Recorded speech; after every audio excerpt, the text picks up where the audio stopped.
guys, so welcome back. I hope you enjoyed that beginning lesson where we were reviewing some common ways of naming and writing formulas using transition metals. Okay, I did that because when we get into naming compounds with polyatomic ions, we're also going to be using transition metals, and some of you had a little bit of confusion on how to do that. So please communicate with me if you still are having trouble with those, and I'll be glad to help you.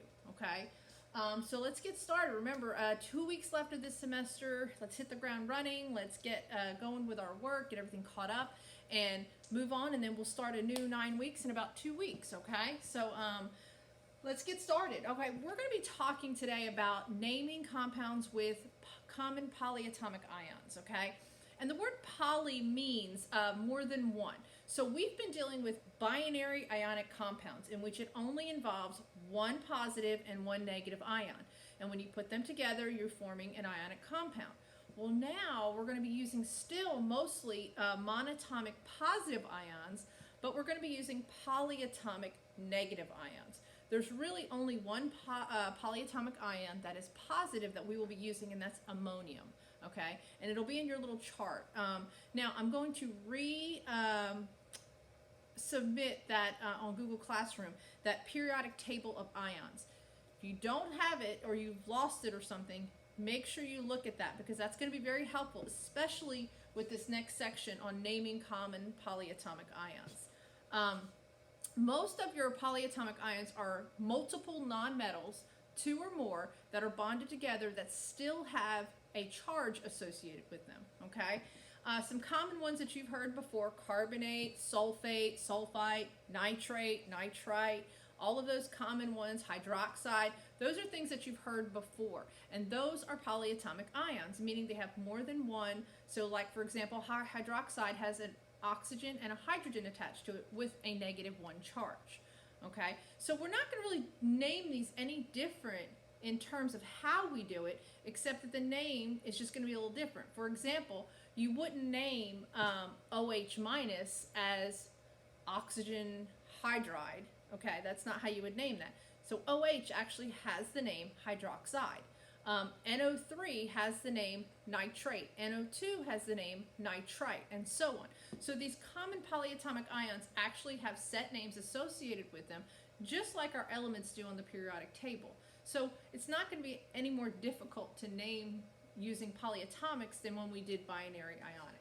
Okay? So, but most of your polyatomic anions will end in "ite" or "ate." Okay? So this right here, this chart right here, is a longer version of what you're going to see on your periodic table. So in the middle of the periodic table of ions, you're actually going to see a box, and in that box they're listed alphabetically, and it's going to have the name followed by the formula and the charge on the ion.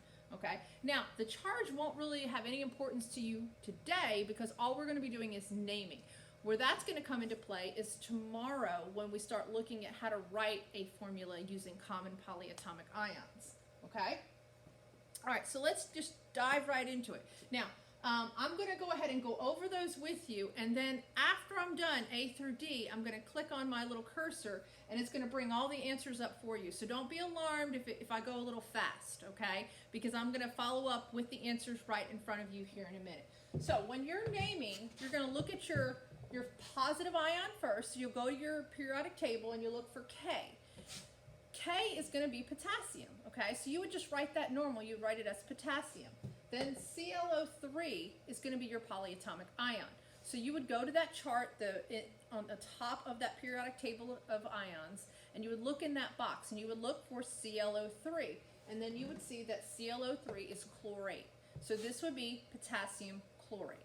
Okay? Then you go to the next one, and it's going to be Rb. Rb is rubidium. Okay? Then followed by that, it's SO4. Go find SO4 on the periodic chart, okay? And you would see that SO4 is sulfate, okay? Next one is CD, which is cadmium, okay? Cadmium, you'll go and you'll find that on the periodic table. And then on the polyatomic chart, you'll go look for NO3. And you're probably thinking, why are there parentheses around the NO3? The reason there are parentheses around the NO3 is because it's telling you that two nitrates it takes 2 nitrates to cancel out 1 cadmium, and that has to do with charges. But remember, that deals with actually writing the formula. The only time you're going to need to know anything about this too on the outside of the parentheses is when you have a transition metal and you have to write Roman numerals, okay? And when you do have to write Roman numerals, you're going to look on the outside of the parentheses. If there are no parentheses, then remember you have to follow that rule that I talked about earlier, where you're going to look at the charge on the negative ion, okay? And then the last one is Na, so that would be cadmium nitrate. The last one is Na, which is sodium, and then Cn is cyanide. So this would be sodium cyanide. Okay, so now I'm going to click right here, and as you can see, these are all the names for each one of those. Okay, so work on the worksheet that I gave you following this lesson, and hopefully it won't be too confusing. If you are stuck on any of them, please communicate with me and email me, and I'll try to get back to you as quickly as possible and help you with any answers that you need. Okay, I hope you guys have a good day, and I'll see you again tomorrow when we're going to talk about how to do the other version, which is writing formulas from polyatomic ions. Okay?